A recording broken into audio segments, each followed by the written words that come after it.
దేవుడు ఉంటే కష్టాలు ఎందుకు వస్తాయి? మమ్మల్ని చాలామంది అడిగే ప్రశ్న ఏంటో తెలుసా అండి? మంచి వాళ్ళకి ఎందుకు కష్టాలు? ఎంతమంది కనిపించింది? ఫస్ట్ అసలు ఇక్కడ ఎంతమంది మంచి వాళ్ళు ఉన్నారో చేయొద్దండి. ఇది ప్రాబ్లం అన్నిటికంటే. అందరం అనుకునేదంటే మనందరం మంచి వాళ్ళము, మాకెందుకు కష్టాలు వస్తున్నాయి. అందరు కదా, ఎవరైనా అనుకుంటారండి మేము చెడు వాళ్ళం కాబట్టి మాకు వస్తున్నాయని. లేదు, అందరూ మంచి వాళ్ళే, అందరికీ పక్కవాడు చెడ్డవాడే. వాడికి ఎందుకు కష్టాలు వస్తున్నాయి, నాకెందుకు దుఃఖాలు వస్తున్నాయి? ఇదే ప్రశ్నలో అందరం బాధపడుతున్నాం. అసలు మనం ఎవరం? మనకి ఎందుకు కష్టాలు వస్తున్నాయి, ఎందుకు సుఖాలు వస్తున్నాయి? వచ్చే కష్టాలు నిజంగా కష్టాలేనా, వచ్చే సుఖాలు నిజంగా సుఖాలేనా? ఈ 40 నిమిషాల ప్రవచనంలో తెలుసుకోవడానికి ప్రయత్నం చేద్దాం. మీకు ఒక చిన్న కథ చెప్తాను. ఒకసారి ఒక ఊర్లో ఒక కుక్క ఉండేదట అండి. అయితే సిటీ నుంచి ఇంకో కుక్క వచ్చింది, చాలా దూరం నుంచి.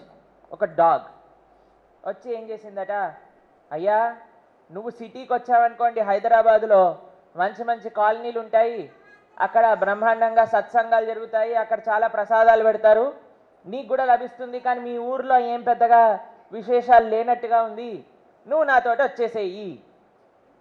మనం రోజు 15 కిలోమీటర్ల చొప్పున నడుస్తూ 4 రోజులలో మనం వెళ్దాము మన డెస్టినేషన్కి అని చెప్పారు. అయితే ఈవిడందట, సరే వస్తానండి, నీతో పాటు వస్తాను, సరే రెడీ, ఈరోజే ప్రారంభం అవుదాము అని ఆ ఇద్దరు కలిసి స్టార్ట్ అయ్యారండి. 15 కిలోమీటర్లు ఎలాగో అలాగా నడిచి నడిచి నడిచి నడిచి ఒక ఊరికి వెళ్ళారట. ఊరికి రాగానే మీకు ఎప్పుడైనా చూసారండి, ఒక కాలనీ డాగ్ గ్రూప్ ఒకటి ఉంటుంది, మనకి కాలనీ వాట్సాప్ గ్రూప్ ఉన్నట్టుగా.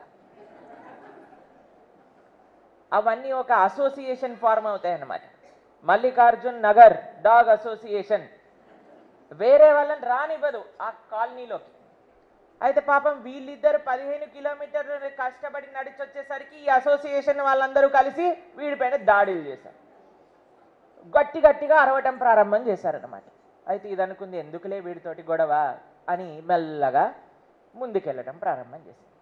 ఎంత దూరం వెళ్ళింది? మళ్ళీ 15 కిలోమీటర్లు వెళ్ళిపోయారు. ఇంకో ఊరు దొరికింది, ఆ ఊర్లోకి వెళ్ళాలి అని అనుకున్నారు. అక్కడ మళ్ళీ అసోసియేషన్ ప్రాబ్లమే. సరే వీళ్ళు అనుకున్నారు, ఎందుకురా వీడితో పోట్లాట, మళ్ళీ నడుద్దాము మనకు ఓపినంతసేపు అని ఇంకో 15 కిలోమీటర్లు నడిచారు. మళ్ళీ ఆ ఊర్లో ఉండే కురుక్కలు కూడా అడవటం ప్రారంభం చేశారు. వీళ్ళు అనుకున్నారు, పోతే పోయిందిలే, ఇంత నడిచేద్దాము అని ఇద్దరు కలిసి నడుచుకుంటూ వెళ్ళిపోయారు. 4 రోజులలో చేరుకోవాల్సిన వాళ్ళు 1.5 రోజుల్లో చేరుకున్నారనమాట. అదే కానీ ఇప్పుడు నేను వీళ్ళతో ఫైటింగ్ చేస్తాను అని ఈ ఇద్దరు కుక్కలే కానీ అనుకుంటే అక్కడ ఉండే 15తో గెలవగలుగుతుందా చెప్పండి? 1.5 రోజులలో ఛాయిగా చేరుకున్నారు, బ్రహ్మాండంగా వాళ్ళు వెళ్ళాల్సిన ప్లేస్కి వెళ్ళారు. మాలా లేటుగా రాలేదన్నమాట, టైం కంటే ముందే వచ్చేసారు. మీలా చేరుకొని పాపం వాళ్ళకి కావలసిన ఆహారం అంతా లభించేసింది. ఇప్పుడు చెప్పండి, అవి అరవటము వీటికి ఇబ్బంది కలిగించటము వీటికి మంచిదైందా చెడైందా? అంతేకాని వీళ్ళు కానీ ఫైటింగ్ చేస్తాను అని వీళ్ళిద్దరు ప్రయత్నించారనుకోండి, ఇప్పటి వరకు ఎక్కడ ఉండేవాళ్ళు? హాస్పిటల్లో ఉండేవాళ్ళు, ఎవరైనా వాళ్ళని పట్టించుకొని ఉంటే. కాబట్టి మనకు అనిపిస్తుంది, ఒరే ఎందుకురా మనకి జీవితంలో ఈ గొడవ వచ్చింది, ఇప్పుడు ఎందుకు మనకి ఇప్పుడు ఈ ఇబ్బంది కలిగింది, ఎందుకు మనకి ఈ సిచ్యువేషన్ వచ్చింది, ఆ సిచ్యువేషన్ ఎందుకు వచ్చింది, భగవంతుడు అసలు ఎందుకు నాకు ఇది ఇచ్చాడు అని అర్థం చేసుకోవడానికి ఏంటో తెలిసినా అండి, ఏం కావాలో తెలుసా మనకి? ఎవరు చెప్తారు? వెరీ గుడ్ ఆన్సర్, ఓపిక కావాలంతే. మీకు ఎంతమంది మీ జీవితాలలో ఇలాంటి సందర్భం ఏర్పడింది? మీకు ఒక సిచ్యువేషన్లో అసలు ఎందుకు నాతో ఇది అయ్యింది అని అర్థం కాలేదు, కానీ తర్వాత కొన్ని రోజుల తర్వాత తెలిసింది, అమ్మయ్యా ఇది అయింది కాబట్టి బ్రతికిపోయా, లేకపోయి ఉంటే ఏమయ్యేదో అని ఎంతమందికి అనిపించింది? చేతులు ఎత్తండి ఎవరికైనా ఈ సంఘటనలు మీ జీవితంలో అనుభవం అయినా ఉన్నాయా? మీకు ఆ విషయం తెలుసా? మేము చిన్నప్పుడు భగవంతుడికి మేము కాలేజ్ బంక్ కొట్టింది ఎందుకో తెలుసా అండి? మేము ఎప్పుడు కొట్టేవాళ్ళం కదా, అప్పుడప్పుడు మాత్రమే కొట్టేవాళ్ళం. అంటే కాలేజ్ బంక్ కొట్టేసరికి మా ఇంటికి ఫోన్ వచ్చేదనమాట. ఓ ప్రణవ్ రాలేదండి ఈరోజు కాలేజీకి. నారాయణ వాడు కదండి, వదిలిపెట్టాడు. నారాయణుడు వదిలిపెట్టాడు పరమాత్మగా, నారాయణ వాడు వదిలిపెట్టాడు. అయితే మా ఇంటికి ఫోన్ చేసేయగానే మా మదర్ ఫాదర్కి ఎప్పుడైతే విషయం తెలిసేదో వీడు కాలేజ్కి వెళ్ళలేదని, ఈరోజు ఎక్కడ ప్రవచనాలు జరుగుతున్నాయి అని చూసేవాళ్ళు అనమాట. ఓహో అయితే ఈ స్టేడియంలో ఉండుంటాడు. అక్కడికి వచ్చి మాకు ఫోన్ చేసేవాళ్ళు, ఎక్కడో వెతికేవాళ్ళు. ఉన్నారా ఇక్కడ స్వామివారి ప్రవచనంలో? పర్వాలేదులే. ఎందుకు పోలేదు అని అంటే, ఇక్కడ ప్రవచనం అటెండ్ అయ్యాక వెళ్తాను. సరే, ఏమనే వాళ్ళు చెప్పండి. అయితే మేము అలా ఉండేవాళ్ళం. ఎప్పుడు మా అమ్మగారికి నాన్నగారికి చెప్తుండేవారు అనమాట, వీడిని ఇలానే వదిలేస్తే వీడు సాధువు అయిపోతాడు, అప్పుడు ఎలా చెప్పండి, ఎలా మీకు పెళ్లి చేసుకోవడప్పుడు వెళ్ళిపోతాడు, గుళ్ళోకి వెళ్ళిపోయి సన్యాసం తీసుకుంటాడు, అప్పుడు మీ పరిస్థితి ఏమవుతుంది? ఒక్కొక్కళ్ళకు ఒక్కొక్క మోహం కదండి. మన భారతదేశంలో ఉండేవాళ్ళు అంటే పిల్లలు, మనవళ్ళు, మనవరాళ్ళు. ఒక ఆయన పాపం పోయే స్థితిలో ఉన్నారట హాస్పిటల్లో. ఏమైందిరా నీకు, ఏదన్నా చిట్ట చివరి కోరిక ఏదన్నా ఉందా? ఏం లేదండి, నా 10వ మనవరాలు పెళ్లి చూసి పోవాలనుకుంటున్నాను. నా 10వ మనవరాలు పెళ్లి చూస్తే ఏమన్నా వైకుంఠంలోకి ప్రీమియం ఎంట్రీ ఇస్తారా ఏమన్నా వీడికి? మీకు ఒకటి తెలుసా, మేము ఇప్పుడే ఆస్ట్రేలియా వెళ్ళొచ్చాం అనమాట. అక్కడ చెప్తున్నారు మాకు, పిల్లలకి 16 సంవత్సరాలు నిండంగానే వాడి ఇంటి నుంచి బయటికి తోసేస్తారట. 16, 17లో, అరే నీ జీవితం నీ ఇష్టం, నువ్వు నీ కాళ్ళపైన నిలబడి ఏం చేసినా చెయ్యి, మేము మాత్రం నీ బాధ్యత తీసుకోము. కానీ మనకి మాత్రం ఎలా అండి? ఉండాలి, మనతోటే ఉండాలి, పెళ్లి చేసుకోవాలి, సంపాదించాలి, సెటిల్ అవ్వాలి. ఒక్కొక్కళ్ళకి ఒక్కొక్క మొహమాయ. అయితే మా అమ్మ నాన్నకు కూడా అదే చెప్తున్నారనమాట అందరూ. ఓయ్ వీడు పాడైపోతే మీరే కారణము అని అన్నప్పుడు మా అమ్మగారు నాన్నగారు మాకు చెప్పారు, నువ్వు మంచిగా ఎంట్రన్స్ రాసేయి, ఇక్కడ హైదరాబాద్లో అయితే మంచి కాలేజీలు లేవు, ఏదైనా దూరంగా కాలేజ్లో చదువుకుంటే నీకు బాగా ఇంజనీరింగ్ బాగా అవుతుంది అని. నేను దూరం అయితే వెళ్ళను, ఎందుకంటే అక్కడ గుడి ఉంటుందో లేదో తెలియదు, అక్కడ ప్రవచనాలు ఉంటే లేవో తెలియదు, కాబట్టి హైదరాబాదే బెస్ట్. మా ఇంటి దగ్గర మా ఇంటి పక్కనే ఒక కాలేజ్ ఉండేదండి, కేశవ్ మెమోరియల్ అనమాట. తెలుసా మీకు? నారాయణగూడలో ఉన్నట్టుంది ఆ కాలేజ్. మేము ఏం చూసేవాళ్ళం తెలుసా అండి, ఇంటర్నెట్లో కాలేజ్ టైమింగ్స్ చూసేవాళ్ళం అనమాట. ఏ కాలేజ్ తొందరగా వదిలేస్తుంది, ఏ కాలేజ్గా తొందరగా వదిలేస్తే గుడికి తొందరగా వెళ్ళొచ్చు అని. కేశవ్ మెమోరియల్ తెలుసా మీకు? 2:30కి వదిలేసేవాళ్ళు. నేను అనుకున్నా ఇదైతే బెస్ట్ కాలేజ్, 5 నిమిషాల్లో ఇంట్లో ఉంటే హాయిగా రెడీ అయిపోయి వెళ్ళిపోవచ్చు గుడికి అని. అయితే పాపం ప్రయత్నించాం, అన్ని ఎగ్జామ్లు రాసాం, అన్ని entrance. I think volume is high, because of which ఎవరికైనా వెనకాల ఉన్న వాళ్ళకి వినిపించట్లేదు కదా, ఎందుకంటే మీరు చాలా వెనక్కి వెళ్ళిపోయారు. ముందుకు వస్తారా? ఈ కెమెరా వెనకాల నుంచి కూర్చోవచ్చు అందరు కూడా, అంత దూరం వెళ్ళిపోయారు. ఫోటోలు వచ్చాయి కదా, ఇప్పుడు మీరు ముందుకు వచ్చేయచ్చు. ముందుకు రండి, చైర్స్ తీసుకొని ముందుకు రండి, అప్పుడు మీకు క్లియర్గా వినిపిస్తుంది.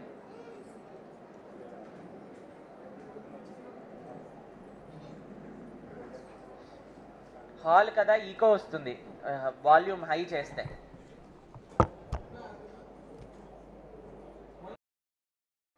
హైదరాబాద్లోనే ఉన్నాం కదా, హైదరాబాద్లో ఎంట్రన్స్లు రాస్తున్నాం అనమాట మేము. అయితే అలా అన్ని కాలేజీలకు ఎంట్రన్స్ ట్రై చేసాం, అన్ని కాలేజీలకి మాకు అనిపించింది బాగానే రాసామని. కానీ ఒక కాలేజ్కి మాత్రం నేను రాయను అని పట్టి కూర్చున్నాను అనమాట. మా అమ్మగారు ఏమో లేదు రాయాల్సిందే. అమ్మ లేదమ్మా, ఈ కాలేజ్ మంచిగా ఉండదట, అక్కడ పిల్లలందరూ బాగుంటారట, అక్కడికి వెళ్తే అనవసరంగా పాడైపోతానేమో అంటే ఇదే కావాలి.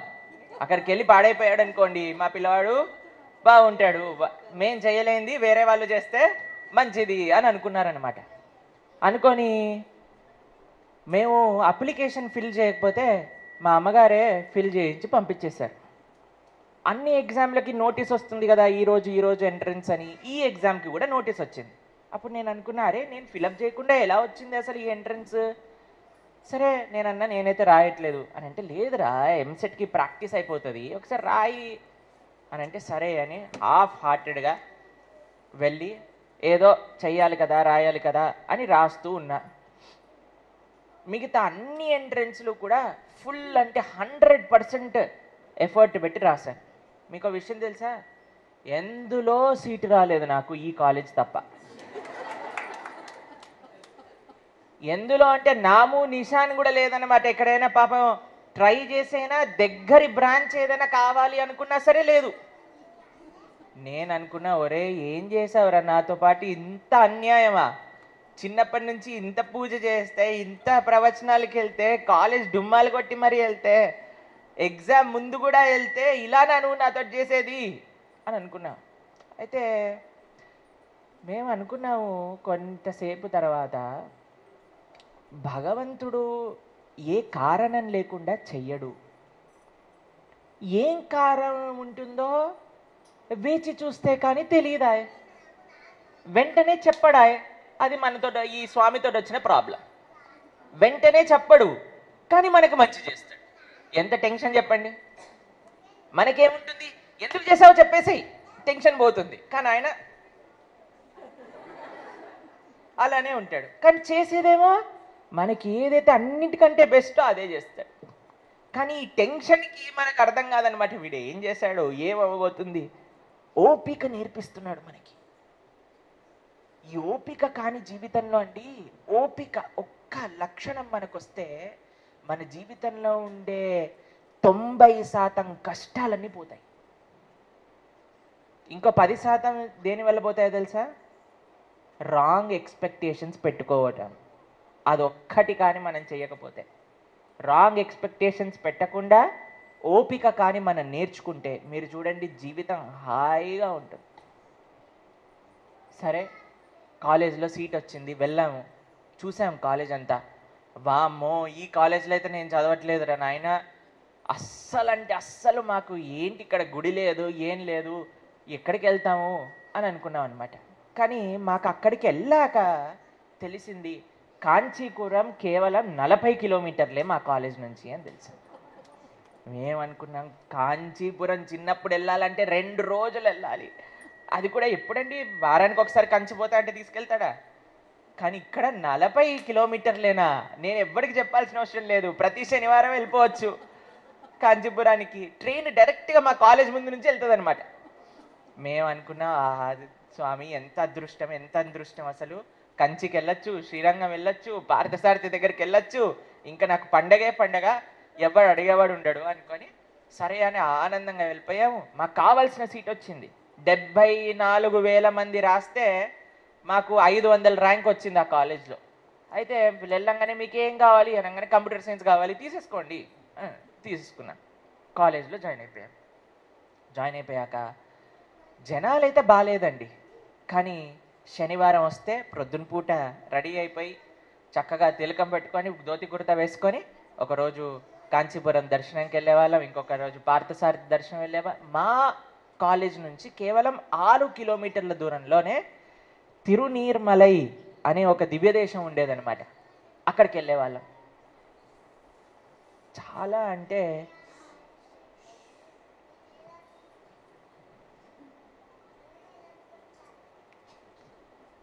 he is telling something more interesting than me. That's why everybody is hearing him. అయితే ఒకసారి మా కాలేజ్లో ఒకళ్ళు నా రూమ్ డోర్ ట్యాప్ చేశారనమాట. అయితే ఎవరబ్బా వీళ్ళు అని నేను డోర్ తీస్తే 2 వ్యక్తులు వచ్చారు, సీనియర్లు అనమాట. అయితే మా కాలేజ్లో ఒక విశేషం ఏంటంటే ర్యాగింగ్. మీకు తెలిసిన ర్యాగింగ్? ఎంతమంది ర్యాగింగ్కి గురయ్యారు? ఎంతమంది ర్యాగింగ్ చేశారా? Very good. అయితే మేము ఒకరోజు అక్కడ మా కాలేజ్ దగ్గర రాధేశ్యామ్ ప్రభు కూడా మా కాలేజ్లో చదువుకున్నారట. అది మాకు తర్వాత తెలిసిందిలేండి. అయితే ప్రభుజీ ఉన్నప్పుడు ఒక వేణుగోపాల స్వామి ఆలయానికి వెళ్ళేవారు. నేను కూడా సాయంత్రం పూట ఆ వేణుగోపాల స్వామి ఆలయానికి వెళ్ళేవాళ్ళం అనమాట. మీకు విషయం తెలుసా అండి, సాయంత్రం పూట 6 అవ్వంగానే ఆ ఊర్లో ఉండే ఆవులన్నీ వచ్చి ఈ స్వామి ఆలయం చుట్టూ కూర్చుంటాయి. 6 నుంచి 8:30 ఏమి చెయ్యవు, ఉత్తి కూర్చుంటాయి అక్కడ అంతే. చుట్టూ అందరు సిగరెట్లు తాగుతూ ఉంటారు, అంత గందరగోళంగా నడుస్తూ ఉంటుంది. కానీ ఆలయం చుట్టూ మాత్రం ఆవులు ఉంటాయి. ఎంత విశేషం అంటే అంత విశేషం. ప్రతిరోజు సాయంత్రం వెళ్ళేవాళ్ళం మేము, విష్ణు సహస్రనామం చదువుకొని రిటర్న్ వస్తూ ఉండేవాళ్ళం అనమాట. అయితే ఒక వ్యక్తి వచ్చారు, నా వెనకాల ఇలా చెయ్యేశాడనమాట. అయితే సరేలే ఎవరై ఉంటాడు, తెలుగులో మాట్లాడుతున్నాడు. ఏ ఊరు మీది అని అన్నాడు. నేను మా ఊరు పేరు చెప్పాను. కొద్దిగా దూరం తీసుకెళ్లారు. ఎవరినో తెలుసా నేను అన్నాడు. నాకు తెలియదండి, పరిచయం లేదు అని అన్నా. నేను సీనియర్నిరా అని అన్నా. ఓ సీనియరా, ఓకే. అయితే మా హాస్టల్ ఇటువైపు అనమాట. నేను ఆయనకు చెప్పా, అయ్యా నా హాస్టల్ ఇటువైపు, నిన్ను హాస్టల్కి తీసుకెళ్ళట్లేదు, నేను ర్యాగింగ్కి తీసుకెళ్తున్నా అని అన్నాడు. సరే మాకేమి అలాంటి వాటితో పరిచయం లేదు కదా, ఏం చేస్తాడో చూద్దాము అని కొద్దిగా ముందుకు తీసుకెళ్ళి సీనియర్ హాస్టల్ లోపలికి తీసుకెళ్ళాడు అనమాట. నన్ను ఆయన రూమ్లో కూర్చోబెట్టాడు. కూర్చోబెట్టి ఏమన్నాడు తెలుసా, ఒక సినిమా పాట పాడరా నిన్ను వదిలేస్తా అన్నాడు. నేనన్నా నాకు సినిమా పాటలు రావు. సినిమా పాటలు రావా అంటే, నేను ఎప్పుడు సినిమాలకి వెళ్ళలేదండి, నాకు సినిమా పాటలు రావని చెప్పా. సరే సినిమా పాటలు రావంటున్నావు కదా, ఒక సాంగ్ ప్లే చేస్తా, డాన్స్ చేయి, నువ్వు వదిలేస్తా నేను అన్న. నేనన్నా పాటే పాడరా, డాన్స్ ఎలా వస్తుందిరా నాయన, కాబట్టి నాకు డాన్స్ రాదు, నాకు పాట రాదు. నువ్వు పాట పాడి డాన్స్ చేసేంత వరకు ఇక్కడే మోకాళ్ళ పైన కూర్చోబెట్టాడు నన్ను, ఇక్కడే కూర్చోవాలి నువ్వు అని చెప్పి. అయితే నేను ఇలానే కూర్చున్నా. ఆ రోజు శనివారం, ఈరోజులాగా. ఆయన వెనకాల ఒక వెంకటేశ్వర స్వామి ఫోటో ఉంది. నేను ఇలా మోకాళ్ళ పైన కూర్చొని ఇలా వెంకటేశ్వర స్వామి, వాడిని చూడట్లేదు, పైన ఉండే వెంకటేశ్వర స్వామిని చూస్తూ, ఏంటయ్యా నువ్వు అసలు ఏం చేస్తున్నావు నువ్వు, నన్ను సినిమా పాట పాడమంటాడు, నేను ఎట్లా పాడగలుగుతా, నాకు ఎప్పుడు సినిమా పాట తెలియదు, ఇలాంటి పనులు చేస్తూ నువ్వు అక్కడ నించొని హాయిగా చూస్తున్నావా అని అనుకుంటూ. అయితే మాకు చాలా బాధ వేసింది అనమాట. అయితే కళ్ళల్లో నుంచి ఇలా కళ్ళ నీళ్ళు గారుతూ ఉన్నాయి. ఇప్పుడు వీడికి ఎలా పాట పాడి వినిపించాలి, దేవుడి కంటే పాడతాం కానీ వీడికి ఎలా పాడాలి అని. అంత లోపల ఎవరో డోర్ నాక్ చేశారనమాట. అయితే వెంటనే నేను అన్నాడు, కళ్ళు తుడుచుకో, పైన కూర్చో, పైన కూర్చో, చైర్ పైన కూర్చో అన్నాడు. సరే అని ఇలా చైర్ పైన కూర్చున్నా. ఎవరైనా అడిగారనుకో, నువ్వు సెకండ్ ఇయర్ అని చెప్పు అని అంటే, సరే చెప్తాను. ఏ బ్రాంచ్ అంటే ఏం చెప్తావు, కంప్యూటర్ సైన్స్ ఇంజనీరింగ్ అండి. ఒరే అలా చెప్పొద్దురా, సెకండ్ ఇయర్ వచ్చిన వాడు ఎప్పుడు డిపార్ట్మెంట్ పేరు పొత్తిగా చెప్పరు, ఏ బ్రాంచ్ నువ్వు అంటే సిఎస్ అని చెప్పాలంతే నువ్వు అని అన్నా. సరే ఏమని చెప్తావు, సిఎస్ అని అన్నా. ఆయన వెళ్ళి తలుపు తీశాడు, లోపలికి వచ్చాడు. వచ్చి, ఓయ్ ఏం చేస్తున్నావు, జూనియరా అని అన్నాడు. కాదు నా ఫ్రెండ్ అని అన్నా. నన్నని, ఓయ్ నువ్వు నీ ఫ్రెండ్వా, అవునండి. ఏ బ్రాంచ్ నువ్వు, కంప్యూటర్ సైన్స్ ఇంజనీరింగ్ అండి అని చెప్పా. అలంగానే వాడిని పట్టేసుకున్నాడు అనమాట. పట్టేసుకొని అబద్ధాలు చెప్పిస్తావా, జూనియర్లతో ర్యాగింగ్ చేస్తావా అని వాడిని పట్టుకెళ్ళిపోయారు. నేను వెంకన్న స్వామి ఇద్దరే మిగిలాము ఆ రూమ్లో. అప్పుడు అన్నా, అయ్యా ఏమేం చేయిస్తున్నావు నువ్వు, కానీ పిలవంగానే ఆన్సర్ చేసావు, చాలు నాకు ఇది అని మేము ఇంకా రూమ్కి వెళ్ళిపోయాం అనమాట. ఇలాంటివి ఎన్నో సంఘటనలు అక్కడ జరుగుతూ వస్తున్నాయి. విచిత్రంగా అనిపించింది, ఎందుకు భగవంతుడు ఇంకా అక్కడికి తీసుకెళ్ళాడు అనే దానికి క్లారిటీ రాలేదు మాకు ఇంకా. సరే ఒకరోజు ఇద్దరు భక్తులు, అయ్యో సస్పెన్స్ చెప్పేశాను నేను. ఇద్దరు వ్యక్తులు రూమ్లోకి వచ్చారనమాట. రూమ్లోకి వచ్చి నా రూమ్ పక్కన ఉండేవాడు కూడా వచ్చాడు ఆయనతో పాటు. అయ్యా ఈయన పేరు ప్రణవ్, ఈయనకి లోపల విగ్రహాలు ఉన్నాయి, గోదాకృష్ణ విగ్రహాలు ఉండేవి నా దగ్గర, అయితే చూడండి దర్శనం చేసుకోండి అంటే వాళ్ళకి కొద్దిగా ప్రసాదం పెట్టాను.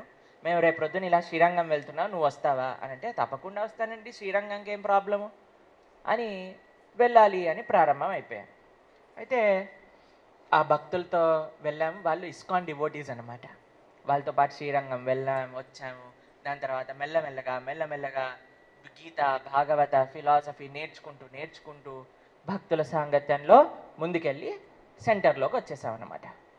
ఎప్పుడైతే నాకు ఈ కృష్ణ భక్తుల యొక్క సాంగత్యం అక్కడ ఏర్పాటు చేశారో అప్పుడు నాకు అర్థమైంది, కృష్ణ ఇన్ని బాధలు పెట్టి లేదా ఇన్ని అనిశ్చిత పరిస్థితులలో నన్ను తీసుకెళ్ళి నువ్వు చివరికి నీ భక్తుల యొక్క సాంగత్యం ఇవ్వడానికి ఇన్ని చేసావా. కానీ ఇదే నేను మొట్టమొదటి రోజే నేను అడుగుంటే, కృష్ణ నాకు నిరూపించు అని అంటే ఏం చెప్తాడు పాపం ఆయన. అరే నీకు ఇస్కాన్ డివోటీ సాంగత్యం కోసం నేను చెన్నై పంపిస్తున్నానని చెప్తాడా కృష్ణుడు? ఎప్పుడైతే వెళ్ళిపోయానో ఆ డివోటీస్ తోటి ఉండటం ప్రారంభం చేశాను. ఒకరోజు మా అమ్మగారి ఫోన్ వచ్చింది. ఏం చేస్తున్నావు నువ్వు అని అన్నారు. అయితే ఏం లేదమ్మా, కీర్తనలో ఉన్నా అని అన్నాను. కీర్తనలో ఉన్నావా? కీర్తన ఎక్కడ జరుగుతుంది? కాలేజీలో జరుగుతుంది. మా అమ్మగారు అన్నారు, ఇంకా నిన్ను ఎవ్వడూ కాపాడలేడు. మేమేదో కాలేజీకి వెళ్ళి నువ్వు రాత్రిపూట 9 గంటలకి అది కూడా ఆదివారం రోజు సాయంత్రం ఏ సినిమాలోనే ఎక్కడో ఉంటావనుకుంటే నీ వెనకాల డప్పు చప్పుడు వస్తుంది, నీ వెనకాల కర్తాడు చప్పుడు వస్తుంది, నీ వెనకాల కీర్తన చప్పుడు వస్తుంది అంటే నిన్ను ఎవ్వరు కాపాడలేడా బాబు, నువ్వేం కావాలంటే అది చేసుకో అని చెప్పేశారనమాట.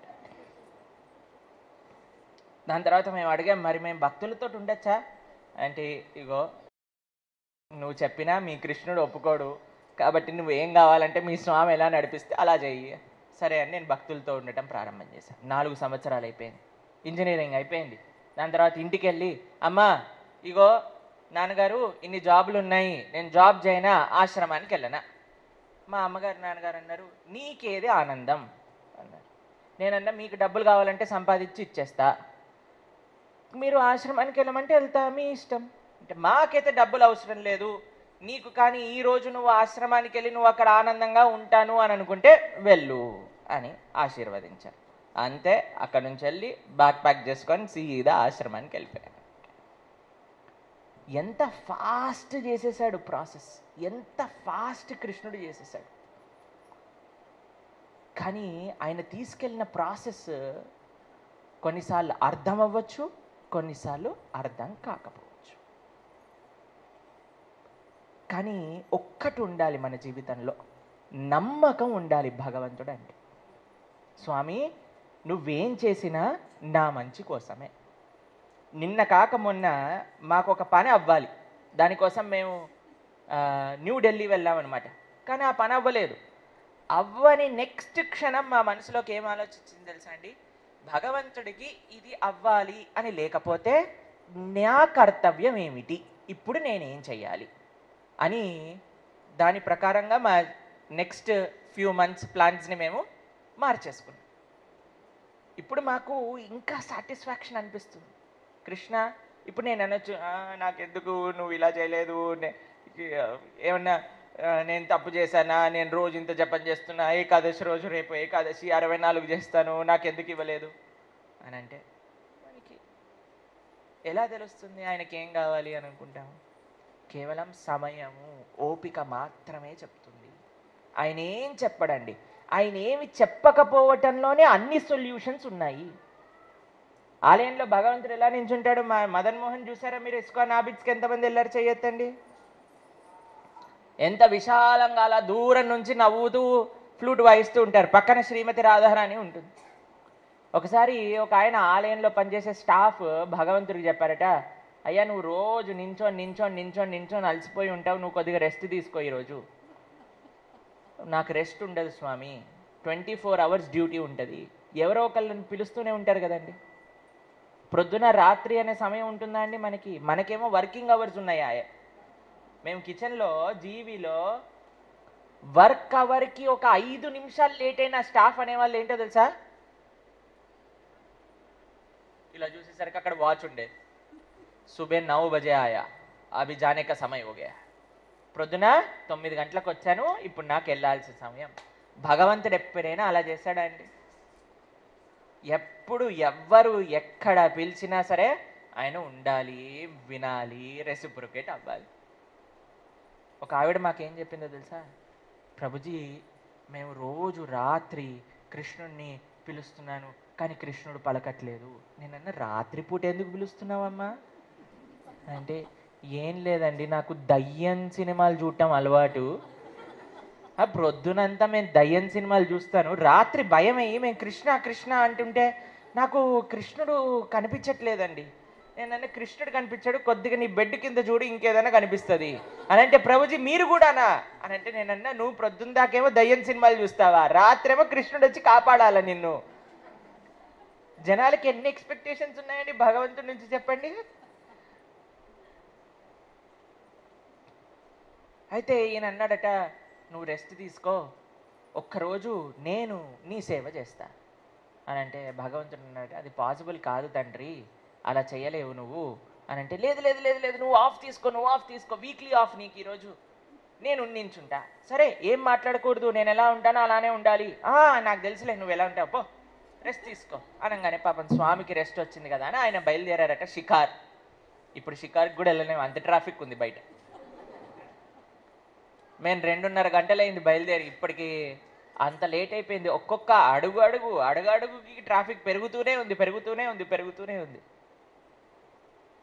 అయితే ఒక ఆయన చాలా ధనవంతుడు వచ్చారటండి భగవంతుడి దగ్గరికి. వచ్చి ఆయన పర్సు తీసి, పర్సులో ఉండే డబ్బులన్నీ తీసి అందులో హుండీలో వేసేసాడట. ఇంకా చాలానే డబ్బులు ఉన్నాయట ఆ పర్సులో. పాపం ఆ పర్సు అలానే హుండీ పైన పెట్టి మర్చిపోయి వెళ్ళిపోయాడట. ఇంకో పేద ఆయన వచ్చాడటండి, చాలా పేద ఆయన. ఆయన అనుకున్నాడట, దేవుడికి దండం పెడుతూ, అయ్యా నా కూతురు పెళ్లి చేయాలి, డబ్బులే లేవు తండ్రి, ఏదో ఒక మార్గం చూపించు తండ్రి అని ప్రార్థన చేస్తూ కిందికి చూడంగానే ఈ పర్సు దొరికింది. పర్సు అది కూడా నిండుగా ఉందన్నమాట. అయితే వీడు అనుకున్నాడు, ఇది దేవుడు చూపించిన మార్గమేమో ఈ పర్సు దొరకటం ఈరోజు, కాబట్టి ఆ పర్సు తీసుకొని వెళ్ళిపోయాడు. అంత లోపల పోలీసులు వచ్చారనమాట. ఎందుకంటే ఈయన వెళ్ళి కంప్లైంట్ చేసేసాడు, ఈ బిజినెస్ మ్యాన్ నా పర్సు పోయింది అని. అంత లోపల పోలీసు వాళ్ళు వచ్చారు. పోలీసు వాళ్ళు వచ్చి చూసేసరికి ఇంకొక ఆయన పాపం దీనికి ఏమి సంబంధం లేని మూడో వాడు అక్కడ నించున్నాడు అనమాట హుండీ దగ్గర. పోలీసు వచ్చి వీడిని పట్టేసుకున్నారు. చెప్తావా లేదా తన్నాల మిమ్మల్ని, ఒరే మాకేం సంబంధం లేదురా అని అంటే, లేదు నువ్వే దొంగవి, ఎందుకు హుండీ దగ్గర నించున్నావు, ఇక్కడే నా పర్సు పోయింది. ఈయనేమో బోటు నడుపుకునేవాడు అనమాట. వీడిని పట్టేసుకొని వెళ్ళిపోతూ ఉంటే వీడు అసలు ఇంకా ఈ భగవంతుడిలా నించున్న వాడికి ఏమీ చేయలేకపోయాడు అనమాట. అరే ఎలాగైనా చెప్పేసేయాలి, లేకపోతే అన్యాయం అయిపోతుంది, ఓ ఉండు అనగానే అందరూ భయపడిపోయారు. ఇదేంటి దేవుడిని మాట్లాడుతున్నాడు,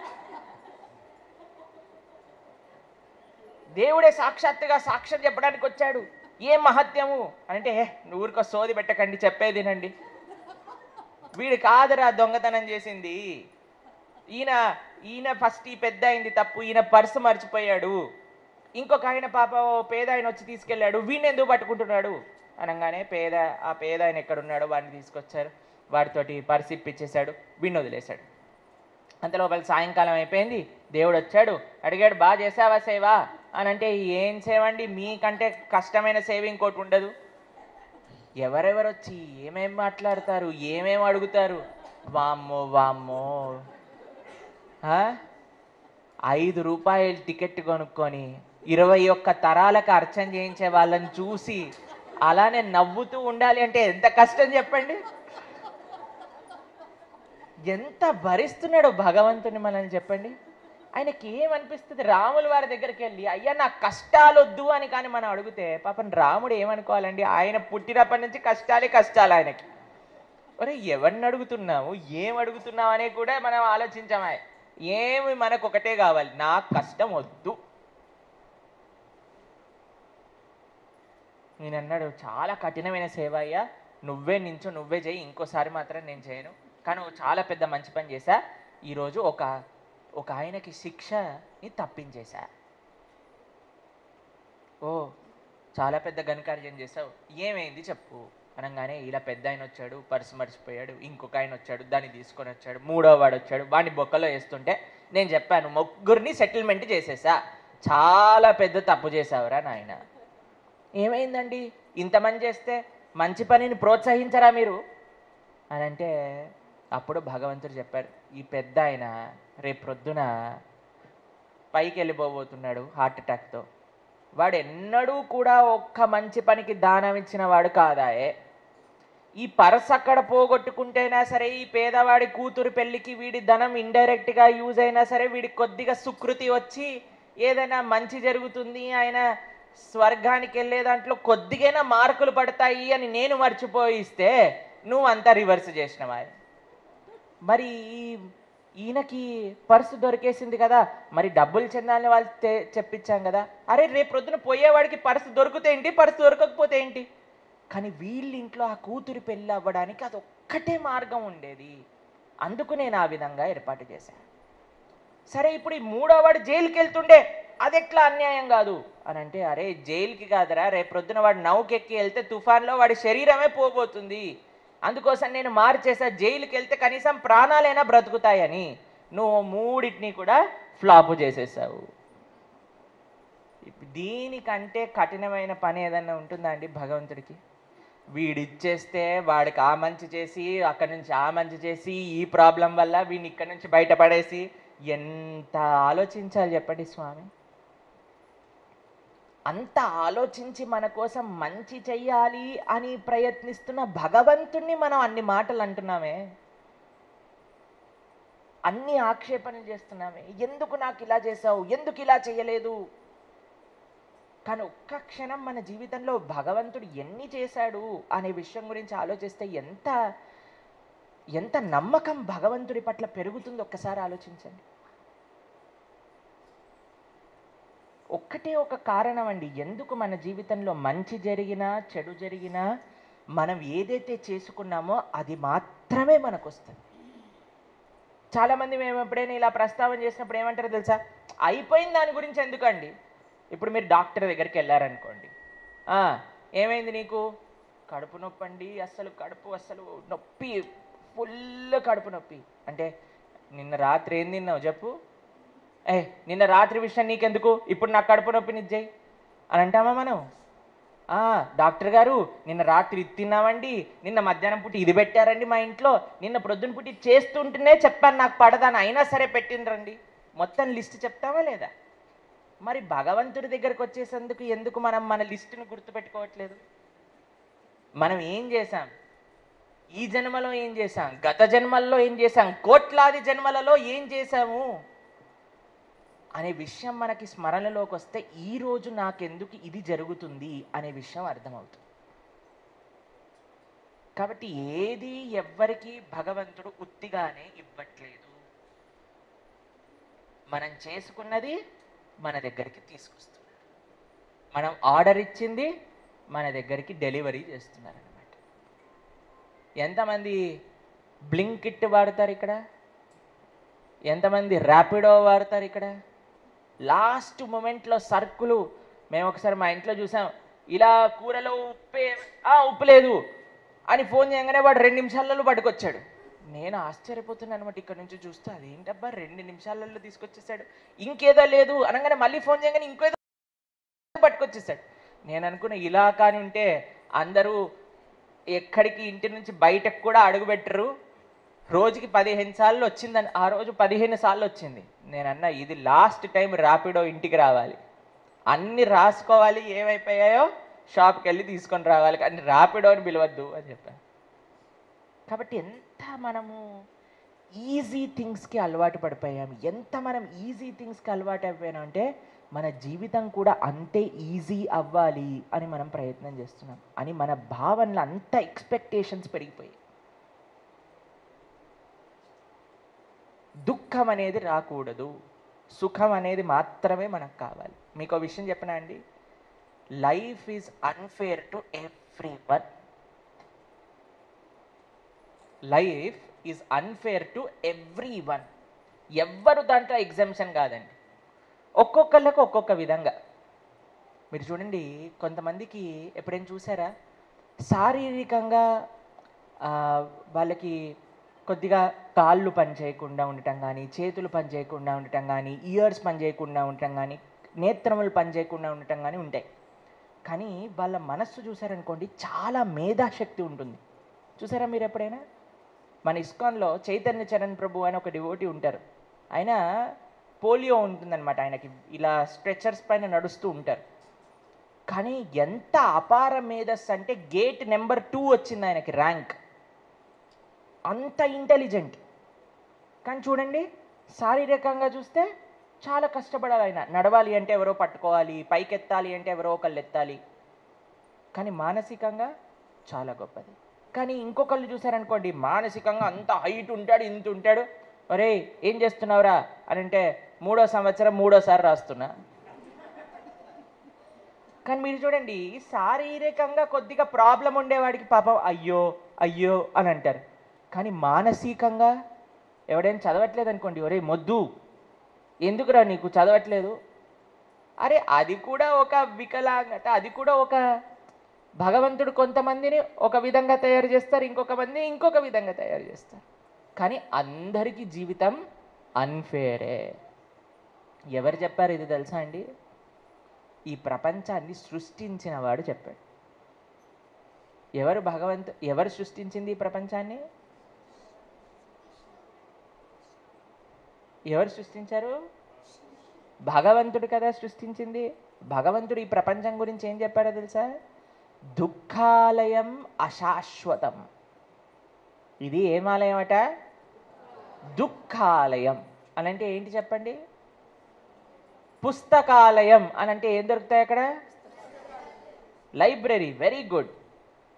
పుస్తకాలయం. వస్త్రాలయం అని అంటే ఏం దొరుకుతాయి అక్కడ? క్లోత్స్, వస్త్రాలు.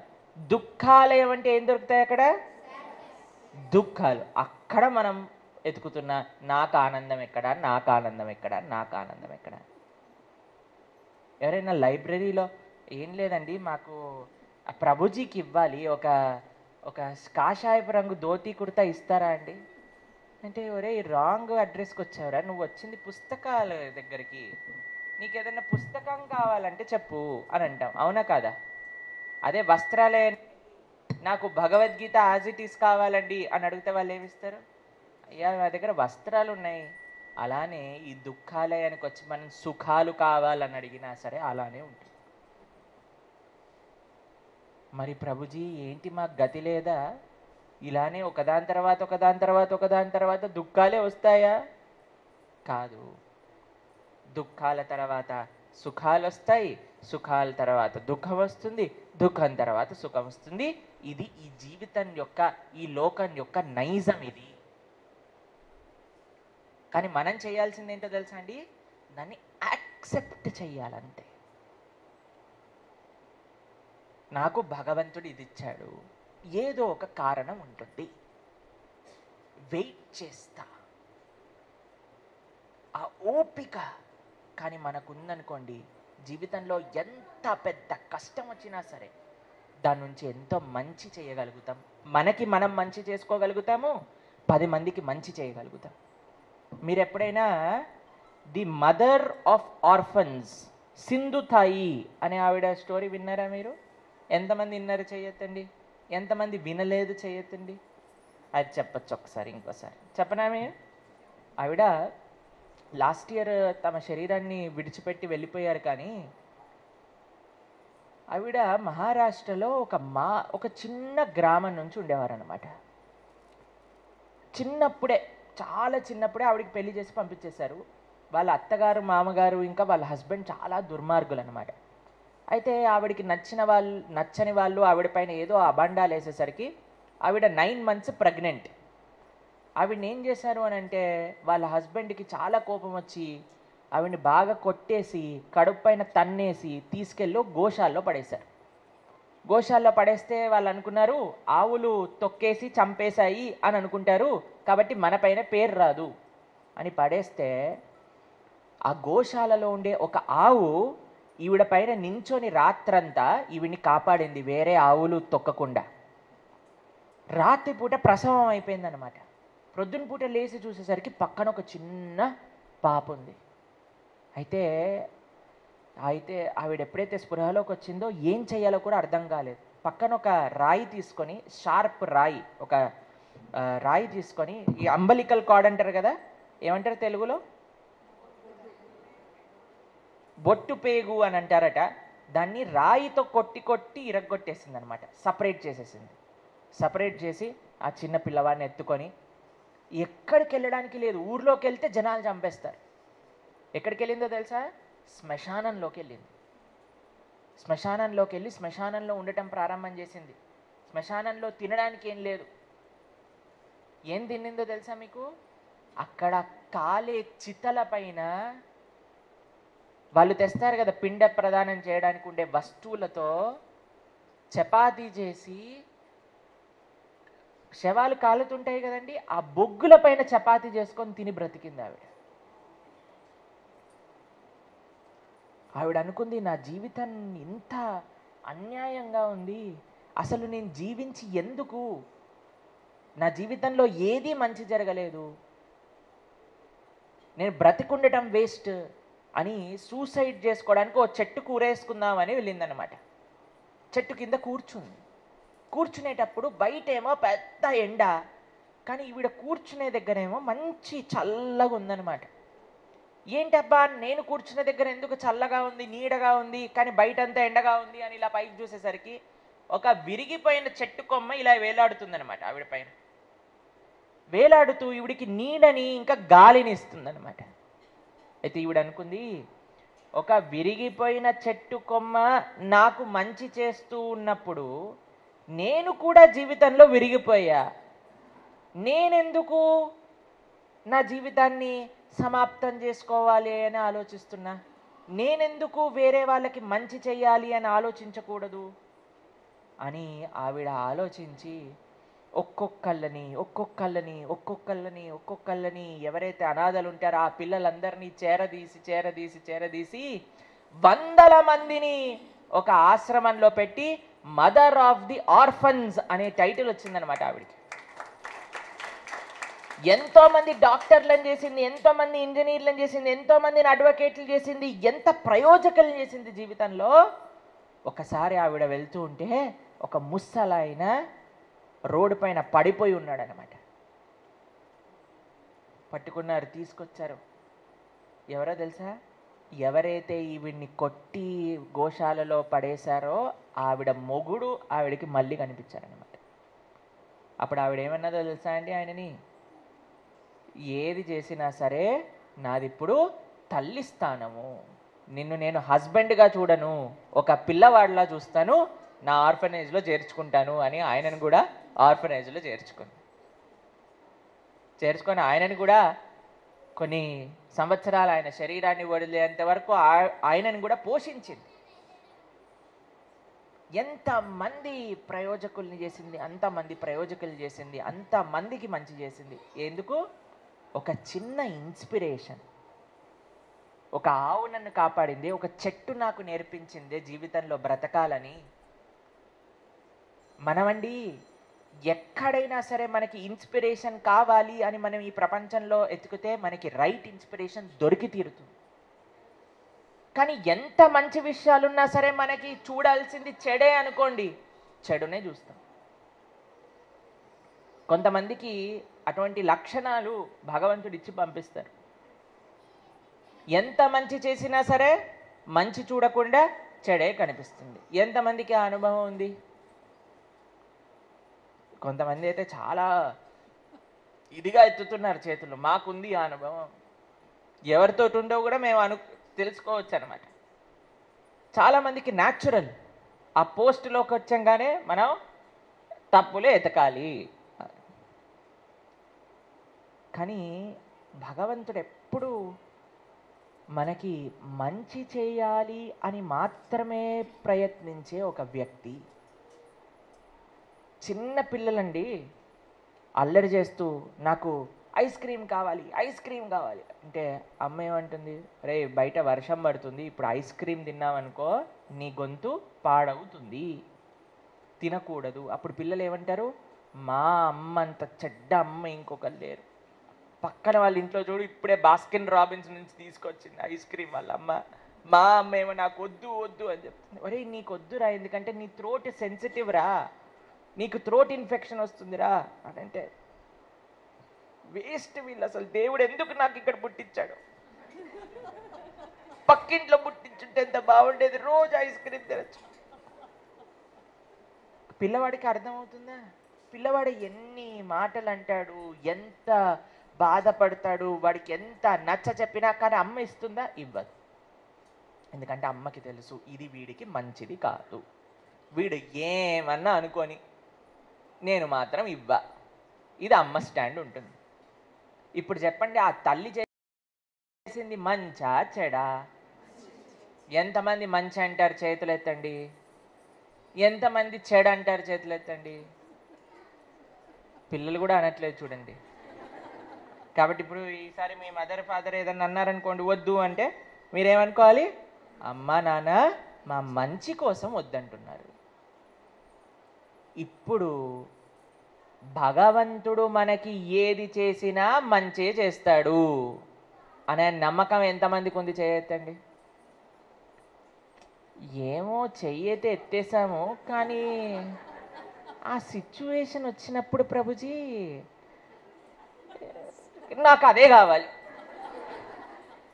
నువ్వు నాకు మంచి చేస్తావని తెలుసు, అదే నాకు మంచి, ఇలా అంటామా లేదా? మనం పిల్లల కంటే అధ్వానం.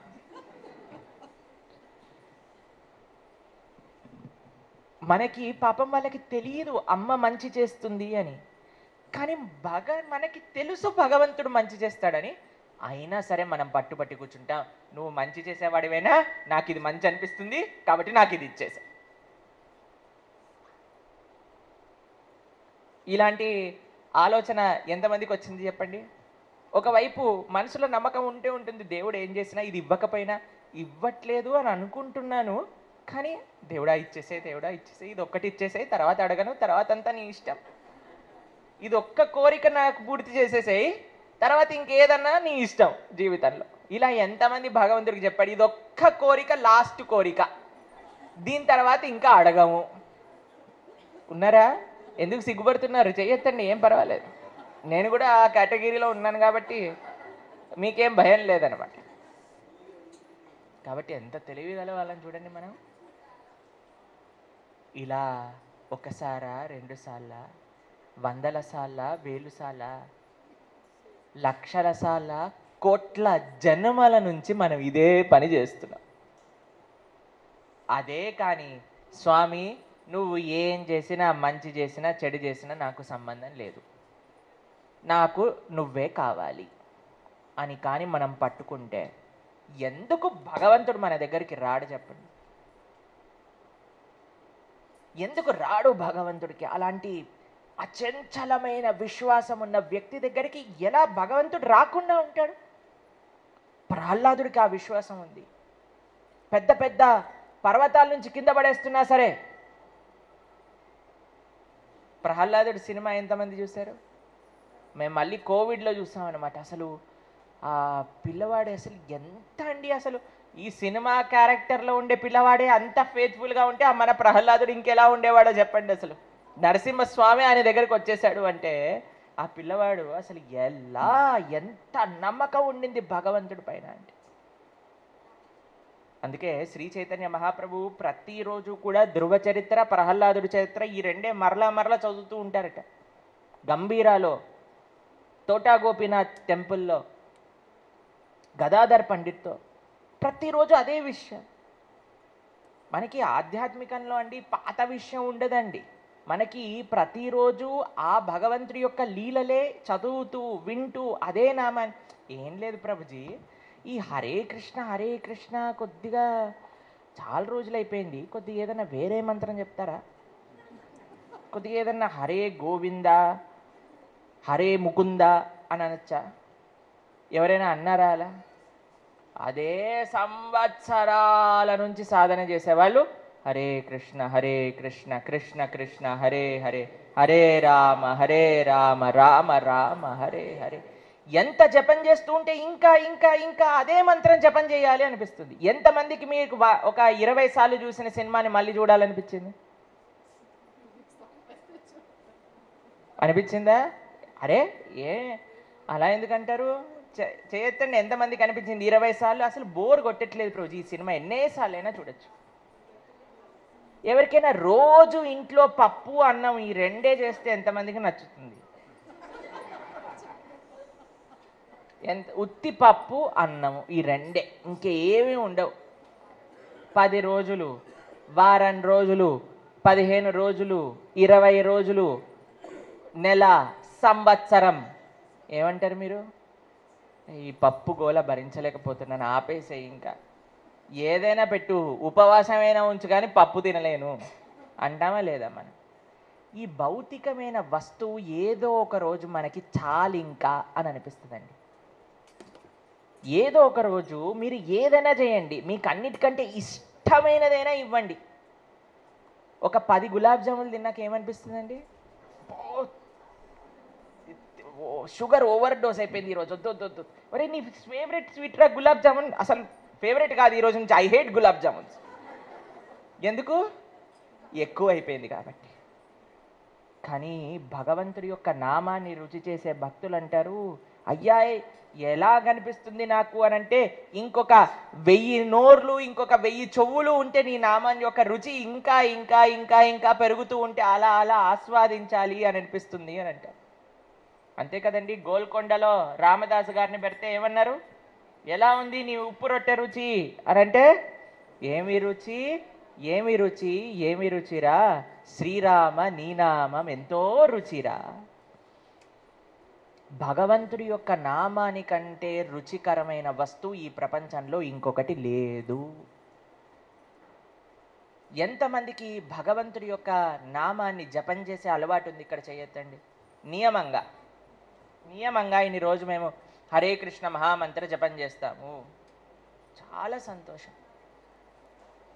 ఎవరైతే చెయ్యట్లేదో మీరు కూడా ఒక మంచి అవకాశం ఏంటో తెలుసా మీకు? రేపటి రోజున ఏకాదశి. మన దగ్గర జపా బీడ్స్ ఉన్నాయా? ఎవరైతే రేపు ఏకాదశి రోజు నుంచి కనీసం ఒక 2 మాలలైనా మేము హరే కృష్ణ మహామంత్ర జపం చేయగలుగుతాము అని సంకల్పం తీసుకుంటే భగవంతుడి యొక్క కృప మీకు స్పీడ్ పోస్ట్లో డెలివరీ అయిపోతుంది. అంత విశేషమైన రోజు ఏకాదశి. అంత విశేషమైన సాధన ఈ కలియుగంలో ఏదన్నా ఉంటే అది భగవన్నామస్మరణ. భగవన్నామస్మరణ కంటే విశేషమైన సాధన ఇంకొకటి లేదండి. కలో దోష నిదేరాజన్ అస్తి ఏకోన్మహాన్ గుణాన్ కీర్తనాతేవ కృష్ణస్య ముక్త సంగ పరం వ్రజేత్. ఈ కలియుగంలో భగవంతుడి యొక్క నామాన్ని జపం చేయటం మాత్రమే సాధన, ఇంకా తరించే మార్గమే లేదట. హరిర్నామ హరిర్నామ హరిర్నామేవ కేవలం కలోర్ నాస్తేవ నాస్తేవ నాస్తేవ గతిరన్యద. ఇంకో గతియే లేదట భగవంతుడి యొక్క నామం తప్ప. మీకు ఒక చిన్న కథ చెప్పి నేను ఈ ప్రవచనాన్ని పూర్తి చేస్తాను. మీకు విషయం తెలుసా? ఇది మాకు చాలా ఇష్టమైన కథ. మా గురువు గారి ప్రవచనంలో మేము ఒకసారి విన్నాం ఈ విషయం గురించి. ఇది ఆయన ప్రస్తావన చేస్తూ ఉన్నప్పుడు ఒకసారి ఒక ఆయన చాలా డబ్బులు ఖర్చు పెట్టి ఒక చక్కటి గుర్రాన్ని కొనుక్కొని వచ్చారట. గుర్రాన్ని కొనుక్కొని రాగానే చుట్టుపక్కల ఉండే వాళ్ళందరూ వచ్చి, అబ్బా అబ్బా అబ్బా అబ్బా ఎంత అదృష్టం అండి మీకు, ఎంత అదృష్టం అండి మీకు, ఎంత మంచి గుర్రం కొనుక్కున్నారు, ఎంత మంచి గుర్రం కొనుక్కున్నారు, ఎంత బాగైంది మీకు జీవితంలో అని అన్నారట. అయితే ఈ వ్యక్తి అన్నాడట, ఏది మంచి ఏది చెడు ఎవరికి తెలుసు, కేవలం భగవంతుడికి మాత్రమే తెలుస్తుంది అని అన్నారట. మరుసటి రోజు ఏమైందో తెలుసా? ఈ గుర్రం పారిపోయింది ఇంట్లోంచి. పక్కింటి వాళ్ళందరూ అయ్యయ్యో ఎంత చెడైపోయింది, ఎంత చెడైపోయింది, మీరు ఎంత దురదృష్టవంతులు, ఇంత డబ్బులు పెట్టి గుర్రం కొనుక్కుంటే మరుసటి రోజే పారిపోయింది ఈ గుర్రము అని అంటే ఈయన అన్నాడట, ఏది మంచి ఏది చెడు మనకి తెలియదు, దేవుడికి మాత్రమే తెలుస్తుంది, భగవంతుడికి మాత్రమే ఎరుక. దాని మరుసటి రోజు ఏమైందో తెలుసా? ఈ గుర్రం ఏదైతే పారిపోయిందో అరణ్యంలోకి 5 గుర్రాలను తీసుకొని వచ్చిందట. మళ్ళీ పక్కింటి వాళ్ళు వచ్చేసి, అమ్మో ఎంత లక్ష్మీ కటాక్షం అండి మీకు, ఒక గుర్రం పాయే 5 గుర్రాలు వచ్చే, ఎంత అదృష్టం ఎంత అదృష్టం అని అంటే ఈయన అన్నారట, ఏది అదృష్టం ఏది మంచి ఏది చెడు మనకి తెలియదు, మనకెరుక కాదు, భగవంతుడికి ఎరుక. మరుసటి రోజు వాళ్ళ పిల్లవాడు హార్స్ రైడింగ్ నేర్చుకుందామని ఒక గుర్రం పైన కూర్చున్నాడట. ఆయన కింద పడి కాళ్ళు ఇరగ్గొట్టుకున్నారట. మళ్ళీ పక్కింటి వాళ్ళు వచ్చేసారు. ఫస్ట్ అసలు న్యూస్ ఎలా తెలుస్తుందో కూడా తెలియదండి. అసలు పరమాత్మ చెప్తాడో ఏమో తెలియదు, అంత ఫాస్ట్గా వెళ్ళిపోతుంది న్యూస్. వచ్చేసారు మళ్ళీ, అయ్యయ్యో ఎంత చెడు జరిగిందండి, ఎంత చెడు జరిగిందండి, మీ అబ్బాయి కాలు ఇరిగిపోయేట, గుర్రం నుంచి కింద పడిపోయారట. అంటే ఏది మంచి ఏది చెడు ఎవరికి ఎరుక, కేవలం భగవంతుడికి ఎరుక అని అన్నారట. కొన్ని రోజులకి ఆ రాజ్యం పైన పక్క రాజ్యం వాళ్ళు దండయాత్ర చేశారట. ఆ రాజుగారు చెప్పారట, ఎవరికైతే 18 సంవత్సరాలు నిండాయో అందరూ యుద్ధానికి వెళ్ళాలి అని. ఊర్లో ఉండే మగపిల్లలందరూ యుద్ధానికి వెళ్ళాల్సి వచ్చిందట. వీడు మాత్రం కాళ్ళు ఇరిగిపోయాయి కాబట్టి ఇంట్లో కూర్చోవాల్సి వచ్చింది. వెళ్ళిన వాళ్ళందరూ చనిపోయారు, వీడు మాత్రం బ్రతికిపోయాడు. ఇప్పుడు చెప్పండి, ఎప్పుడు మనం భగవంతుడిని పట్టుకొని ఏడుస్తాం, మనకి తప్పు ఎందుకు చేశావు అని. మన జీవితంలో అర్థమవుతుందా అండి? అర్థం కాదు. ఎలా అర్థం చేసుకోవచ్చు? ఎప్పుడైతే మన సాధన బాగుంటుందో, ఎప్పుడైతే మన హరినామాన్ని దృఢ నిశ్చయంగా చేస్తామో, నియమంగా సత్సంగానికి వస్తామో, నియమంగా ప్రభుపాదుల వారి యొక్క పుస్తకాలు చదువుతామో, నియమంగా భగవంతుడికి భగవద్భక్తులకి సేవ చేస్తామో, ఇది మనం చేసే ఇన్వెస్ట్మెంట్. ఎంతమందికి ఇన్వెస్ట్మెంట్ లేకుండా రిటర్న్స్ కావాలి? చేయొద్దండి. ఇన్వెస్ట్మెంట్ చేయకుండా రిటర్న్స్ వస్తాయా? కాబట్టి ఫస్ట్ మనం ఇన్వెస్ట్ చేయాలి. భగవంతుడి యొక్క కృప ఏ విధంగా వస్తుందో తెలుసా అండి? భగవంతుడి పట్ల నమ్మక రూపంలో వస్తుంది. ఎంత మనం భగవంతుడి యొక్క సేవలో, భగవంతుడి యొక్క నామంలో, భగవంతుడి యొక్క భక్తుల యొక్క సత్సంగంలో మనం ఎంత ఇన్వెస్ట్ చేస్తే అంత మనకి శ్రద్ధ అనే కృప భగవంతుడు మనకి అందిస్తాడు. ఎప్పుడైతే ఆ శ్రద్ధ వస్తుందో, స్వామి నువ్వేమి చేసినా నాకు పర్వాలేదు, ఎందుకంటే నువ్వు నాకు మంచి కోరే వ్యక్తివి అనే భావన మన హృదయంలోకి వస్తుంది. అది కానీ వచ్చింది ఒక రోజు అనంటే, ఇంకా మనం జీవితంలో ఏ కష్టం వచ్చినా సరే మనం ఎదుర్కొనే ధైర్యం మన దగ్గర ఉంటుంది. మాకు చాలామంది ఏం అడుగుతారు తెలుసా అండి? మన స్టార్టింగ్ కూడా అదే చెప్పుకున్నాం, భగవంతుడు ఉన్నప్పుడు కష్టాలు ఎందుకు వస్తాయి? భగవంతుడు ఉన్నాడు కాబట్టే కష్టాలు వస్తాయి. కష్టం కానీ లేకపోతే మనకి సుఖం యొక్క విలువే తెలియదు, సుఖం యొక్క ఆనందమే తెలియదు. ఇప్పుడు ఎండలు ఉన్నాయి కాబట్టి ఏసీలోకి వచ్చా బ్రతికిపోయా. అసలు ఎండలే లేవనుకోండి, ఏసీ ఉంటుందా? మొత్తం ప్రపంచం అంతా ఏసీ పెట్టేసామనుకోండి, ఎండలే లేకపోయినా ఎందుకండి ఏసీ మనకు వస్తుందో?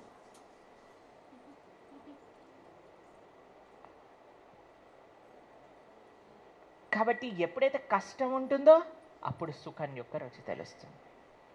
ఎప్పుడైతే మనకి బాధ వస్తుందో అప్పుడు ఆనందం ఏంటో తెలుస్తుంది. ఎప్పుడైతే గొడవ అవుతుందో ప్రేమ ఏంటో తెలుస్తుంది. ఇది నాకు పర్సనల్ రియలైజేషన్ కాదు, కానీ చెప్పిన వాళ్ళని చూసామన్నమాట. మేము ఒకసారి పాపం ఒకళ్ళిద్దరు సీరియస్గా గొడవ పెట్టుకుంటుంటే మేమన్నా, అయ్యో ఎందుకు గొడవ, ప్రభుజీ మీరు బ్రహ్మచారి, మీకు తెలియదు ఈ విషయాలు. అంటే ఈ గొడవలు అప్పుడప్పుడు అలా అలా అవుతూ ఉంటాయి. ఈ గొడవలలోనే ప్రేమ ఉంటుంది తెలుసా అంటే మాకు తెలియదు, మాకు తెలుసుకోవాలని లేదు.